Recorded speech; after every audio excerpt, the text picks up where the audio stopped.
Oke. Saya buat Baik, stop Pak, di atas dulu yang tadi. Ya. Biar saya jelaskan sedikit. Ke atas ya. Ini. Baik, Bapak Ibu, kita kan selalu intinya menghindari similarity yang tinggi. Panduan di LED tentang IQ dari kemahasiswaan. Kurang naik sedikit Pak, kurang naik sedikit Pak Budi, supaya nampak induknya. Oke, stop. Nomor 4, indikator kinerja utama. Yang pertama, jadi tentang kemahasiswaan ada beberapa IQ-nya. IQ pertama adalah kualitas input.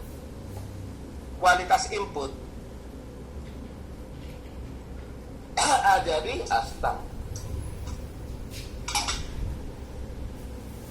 jadi di kualitas input itu, maka yang kita paparkan di kualitas input itu adalah metode rekrutmen dan seleksi yang mampu mengidentifikasi kemampuan dan potensi calon mahasiswa dalam menjalankan. Maka kita buat dulu narasi tentang apa metode, apa sistem seleksi yang kita buat. Dijelaskan dulu nanti. Ini kualitas input. Jadi ini nanti boleh metode rekrutmen ini jadi dalam rangka meningkatkan kualitas input mahasiswa di Universitas Otto Gessler, maka calon mahasiswa direkrut dengan sistem seleksi sebagai berikut. Kita tuliskanlah sistem seleksinya. Apakah seleksinya itu ada ujian, dimulai dari apa kriteria dulu? Kriteria mahasiswa kan, lulus SMA, lulus ini, ada kan banyak kriteria menjadi calon mahasiswa kita paparkan. Karena di LKPS itu kan nggak nampak. Kemudian setelah itu kita katakanlah setelah mendaftar, kemudian ada ujian tulis. Maka sistem seleksi tadi berarti ada SK Rektor tentang seleksi tahun 2016, ada seleksi tahun 2017, 18. Maka nanti di atas di nomor 2 di kebijakan nampaklah di situ SK Rektor tentang seleksi penerimaan mahasiswa baru. Ada SK Rektor di situ kan? Karena di sini kualitas input ini ada sistem seleksi yang mampu mengidentifikasi kemampuan dan potensi. Berarti ada nanti ujian, ada nanti materi ujian. Apakah ujian itu tertulis atau wawancara, kan itu kan bergantung kita lah. Kita narasikanlah itu Bapak Ibu di butir A ini, di butir A kualitas input. Metode sebutkan. Kemudian adapun setelah kita kasih tahu nanti di A1 ini metode rekrutmen ini, tinggal menjelaskan itulah kita apa yang kita buat. Berarti ini setiap tahunkah atau 2 kali setahun, setiap semester boleh. Umumnya kita kan sekali 1 tahunnya ya. Jadi kita narasikanlah metode rekrutmen ini apa yang kita buat. Kalau PTN dia adalah sistem seleksi 3 kali. Ada melalui jalur undangan SBMPTN, ada SNMPTN, ada jalur mandiri, kan seperti itu. Maka setelah itu ada bagi beberapa prodi tertentu, misalnya olahraga. Di samping seleksi ini kan ada seleksi fisik ya. Kita katakan di situ bagi seni musik, di samping seleksi utama ada seleksi keterampilan khusus. Misalnya harus bisa dia bernyanyi, boleh. Kita utarakanlah semua metode dan prosedur seleksi. Setelah itu dan kita katakan setiap tahun. Itulah cikal bakal, makanya ada tabel 2A, daftar daya tampung, kemudian ada jumlah mahasiswa yang mendaftar ikut seleksi, jumlah mahasiswa yang lulus seleksi, jumlah mahasiswa yang mendaftar. Kan itu kan? Itulah tabel 2A. Ya kan? Maka itulah nanti kita buat di tabel yang Bapak buat tadi. Jadi katakan setelah kita paparkan dia sistem seleksinya, maka hasil analisis data. Hasil analisis data lah itu ke tabel yang kita buat ini. Jadi kegiatan ini, ya stop Pak. Tadi kan sudah kita ceritakan di atas itu metodenya, bahwa itu tahun 2015 ada, 16 ada, 17 ada. Kalau di tabel 2A itu namanya TS4, TS3, TS2, TS1, TS0 kan itu ya, di tabel 2A. Maka di sini kita ubah bentuknya. Karena kita kan menganalisis datanya.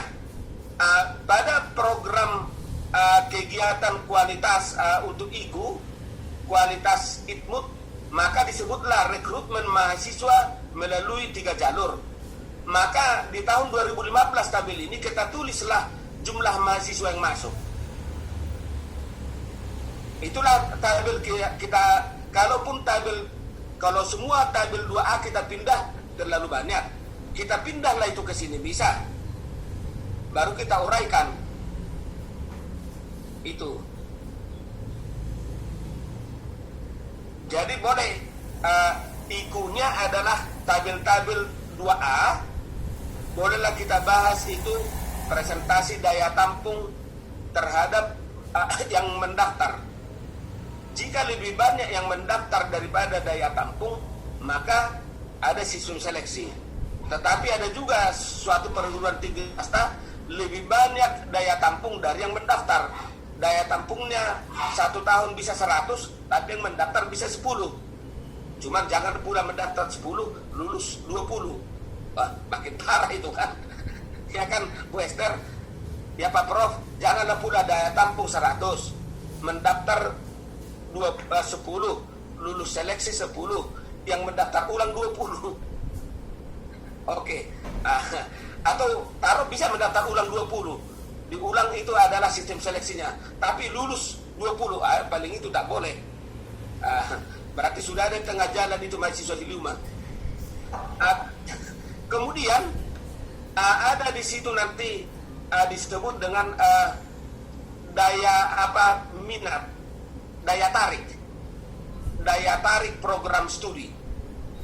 Daya tarik program studi dilihat dari 2 indikator, dan itu dibahas di sini Pak Budi. Setelah tabel ini nanti dibuat tabel daftar mahasiswa yang masuk ini, lalu diulaslah daya tarik program studi berdasarkan tabel 2A dan tabel 2B. Tabel 2B adalah adanya mahasiswa asing. Lalu dari kedua tabel, kalau memang ada mahasiswa asing walaupun hanya paruh waktu di kita punya prodi, kita katakan ada mahasiswa asing berapa orang, paruh waktu atau full time. Baru kita ulaslah, bolehlah kita katakan beranjak dari data di atas, maka dapat kami simpulkan prodi kami ini memiliki daya tarik yang tinggi karena peminatnya sangat banyak, daya tampungnya sementara sedikit. Di samping itu ada juga datang mahasiswa asing walaupun hanya paruh waktu. Itulah namanya daya tarik. Jadi seperti itulah kita buat Pak Budi. Kalau menurut saya sebenarnya, karena kemahasiswaan ini kan ada beberapa IQ-nya, boleh kita buat satu tabel semua laporan IQ-nya supaya nampak. Coba IQ 1 tadi kualitas input, IQ 2 terus ke bawah. Silakan turunkan Pak Budi. Tadi saya tulis analisis ini kebutuhan sebenarnya, tapi saya hapus. Enggak, ada IQ yang kedua, kemahasiswaan. Iya, tadi kan IQ pertama adalah kualitas input. Iya. Di atas, coba. Ini harusnya hasil analisis data terhadap jumlah ya. Nah, ini kan A, kualitas input. Iya. Itu adalah sub-indikator kinerja. Ke atas lagi. Ke atas. Ini indikator kinerja utama kemahasiswaan adalah kualitas input. Maka boleh kita katakan kualitas input bahwa mahasiswa di prodi kami dapat dikatakan berkualitas. Itulah dari data tadi kan. Baru B, apa B setelah kualitas input?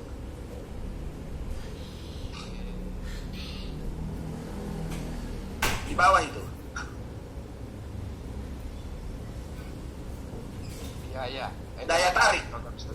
Inilah maksud saya tadi daya tarik. Iya, daya tarik tadi ini. Ya. itulah indikator kinerja utama yang kedua, daya tariknya. Gabungan antara tabel 2A dan tabel 2B. Yang saya sebutkan tadi, disinilah itu analisisnya. Kita paparkanlah hasilnya itu. Tapi boleh dikatakan tadi, di tabel tadi, di atas itu boleh dikatakan adanya mahasiswa asing. Kita gabung di tabel tadi, keberadaan mahasiswa asing. Tabel 2A di sini, rekrutmen, kegiatan rekrutmen mahasiswa asing. Kan ada program di atas ya, rekrutmen mahasiswa, ya di situ rekrutmen mahasiswa asing. Ya di situ Pak, mahasiswa asing. Kita buatlah hasilnya di sini tahun 56 sampai 2000, kapan ada kira-kira mana gitu ya. Ya.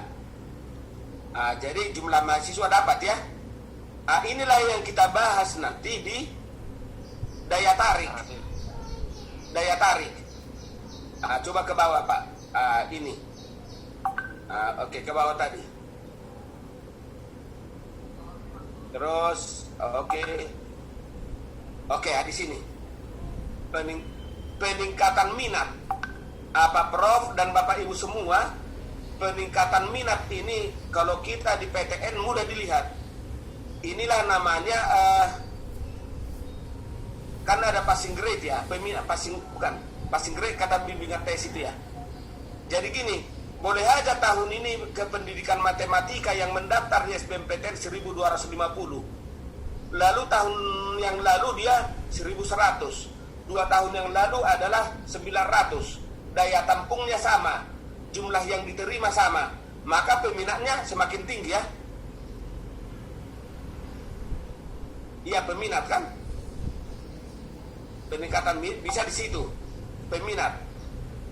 Indikator kedua dari peminat adalah jumlahnya kuota. Boleh aja tahun yang lalu kita hanya terima satu kelas mahasiswa dengan isi 30 orang. Sekarang tahun ini dikasih kita kuota 2 kelas dengan isi 50 orang. Maka peminat bertambah. Karena itu 3 tahun loh. 3 tahun itu dievaluasi. Ini. Daya tarik ketiga dapat dilihat dari keberadaan mahasiswa asing. Itu. Jadi itulah indikator kinerja yang utama yang kedua. Jadi hasilnya bisa dibuat dalam tabel. Indikator kinerja yang ketiga adalah layanan kemahasiswaan. Kalau ini layanan kemahasiswaan, ini ada di tabel juga. Ini tabel. Ada penalaran minat. Jadi ini kegiatan-kegiatan yang kita laporkan juga di tabel. Boleh Bapak pindahkan ke atas tadi, penalaran minat dan bakat ke atas tabel. Oke. Jadi boleh Bapak Ibu ikut A, B, C.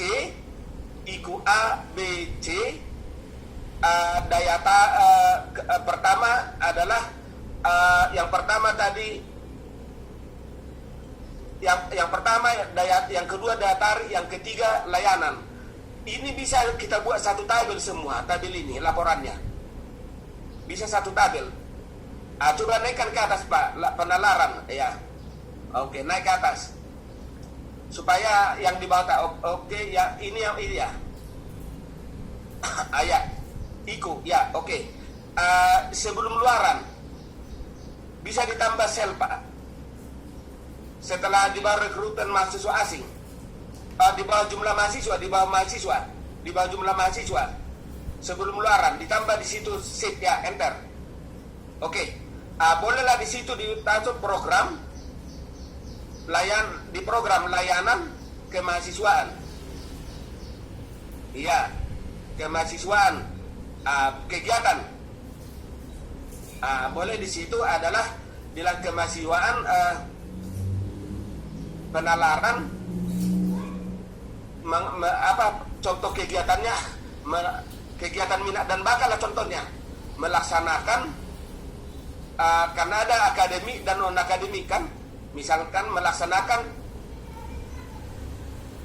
misalnya juara juara Olimpiade mahasiswa, boleh. Kejuaraan Olimpiade mahasiswa. Baru enter lagi satu lagi di bawah Pak, seperti tadi. Karena tidak hanya Olimpiade kan? Oke. Olimpiade itu kan akademik. Di situ melaksanakan kejuaraan sepak bola misalnya ya, olahraga. Sepak bola. Boleh. Jadi Olimpiade akademik, beberapa akademik nanti kan sepak bola adalah non akademik, minat dan bakat. Boleh nanti beberapa kegiatan kita buat itu. Lalu kan di tabel LKPS ada di situ kita buat nanti kejuaraan. Maka tahun 2004 berapa juara, 16 berapa juara kan seperti itu. Diisilah nanti berapa kejuaraan. Ada misalnya perlombaan pesta paduan suara misalnya kan, minat dan bakat. Tahun 15 ada nggak kejuaraan? 17 ada nggak? 2020 ada nggak? Seperti inilah kita. Jadi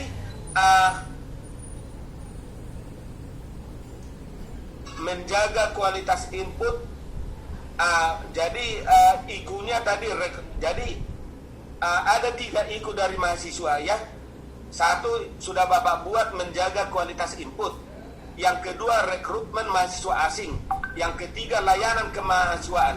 Coba Bapak buat dulu nomornya di tabel itu. Nomor 1 menjaga kualitas input, tabel yang tadi, tabel ini yang muncul. Jangan turun Pak, yang itu tadi. Ini, ya ke kiri. IQ. Nomor 1 kan nomor kolom 1. Di bawah, nomor 2 ke bawah. Nomor 2. Ya, enggak, bukan itu. Di atasnya. Nomor 2. Baru di kanan ke kanan rekrutmen mahasiswa asing. Di kolom 2 Pak, kolom 2 ya. Rekrutmen mahasiswa asing. Kan itu adalah programnya rekomen. Kegiatannya adalah boleh sosialisasi universitas Bapak ke luar negeri, boleh kan? Kegiatannya sosialisasi. Iya. Universitas ini ke mana misalnya? Ke luar negeri. Sosialisasi itu bisa langsung, bisa melalui internet kan, website. Lalu yang di atas itu kegiatan rekrutmen itu adalah melaksanakan namanya kegiatan kan, melaksanakan rekrutmen mahasiswa melalui 3 jalur kan. Supaya nampak perbedaan antara program dan kegiatan, nampak perbedaannya. Iya. Jadi kalau sudah kegiatan pasti ada kata melaksanakan gitu. Sementara program menjaga kualitas layanan kemahasiswaan gitu. Tapi di kegiatan melaksanaan kejuaraan Olimpiade, melaksanakan penalaran, seperti itu. Jadi sudah nampak sekarang Pak di sini program dari IQ itu ada 3. Demikian Bapak Ibu yang lain, bisa satu IQ terdiri atas beberapa IQ, disatukan dia dalam bentuk tabel untuk laporannya, evaluasi diri, sehingga mudah dibaca. Jadi tidak usah dari tabel LKPS utuh kita pindahkan supaya bunyi, tetapi dari tabel LKPS kita ketik ulang dia dalam bentuk laporan. Seperti itu. Jadi maaf Prof, tabelnya tidak harus seperti ini ya, bisa bebas. Bebas. Bebas supaya gini similarity ini kan. Oke, ini hanya contoh supaya mudah Pak. Boleh ini dalam bentuk apa? Grafik. Kecenderungan grafik dia boleh. Boleh dimatakan kualitas jumlah mahasiswa, boleh grafik dia, boleh turun naik atau bar chart atau grafik V. Seperti itu. Kemudian Prof, maaf, yang IKT ini saya coba untuk tadi di atas di KU ada rekrutmen mahasiswa. Coba yang ke bawah. Sekarang di atas IKU lah ini kan, kualitas input rekrutmen. IKT-nya apa Bapak buat? Ya. IKT-nya yang tadi 3 jalur saya rincikan, jalur SLSP, jalur SPM, dan jalur mandiri. Oh, itu sudah IKU Pak. Oh itu ya. Ada nggak seleksi di luar ini? Misalnya gini, ada ITB dulu, ITB. Di luar seleksi yang dapat dia rekrutmen pribadi, semua juara sepak bola, apa namanya ya? Gratis. Yang pribadi, yang apa pertandingan yang pribadi itu, juara-juara renang misalnya, dibuat tawaran ke semua sekolah, diberi kesempatan masuk ITB, semua juara 1 renang, gitu. Jadi dia tidak memperhitungkan aspek keahliannya, aspek nilai rapornya, skillnya. Karena dia jago renang, diberi kesempatan menjadi mahasiswa ITB. Ada nggak seperti itu kita buat di sana? Menerima misalnya dari atlet. Kalau rekrutmen seleksi mahasiswa seperti SBPTN seluruh Indonesia itu kan ada sama IKU itu.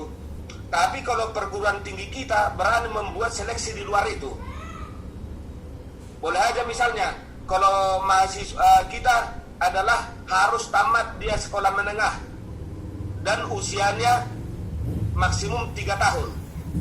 Kalau bisa kita buat, boleh usianya tamat SMA 15 tahun, setelah tamat SMA dapat kita terima dengan membuktikan bahwa dia pernah juara 1 tinju se-Asia misalnya, kan kata gitu. Jalur titipan bisa masuk tidak, Bro? Hah? Jalur titipan bisa masuk tidak?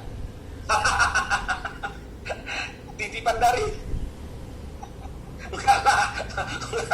Itu kan Memo. enggak lah, enggak boleh Karena itu. demo, Mak. Karena demo, Prof. Enggak boleh. Nanti semua demo. Tapi gini, Wah, tidak bisa. dan gini, semua IKT itu harus ada kebijakan rektor. Misalnya kita terima atlet, maka rektor harus buat kebijakan tentang penerimaan itu. Bisa juga misalnya ahli main catur, dia juara 1 catur, 1 provinsi. Supaya gini, ada rencana kita biar nanti kampusku ini ada benih-benih jago catur, biar ku buka sekolah catur di sini. Kira-kira gitulah. Tahu kalau ini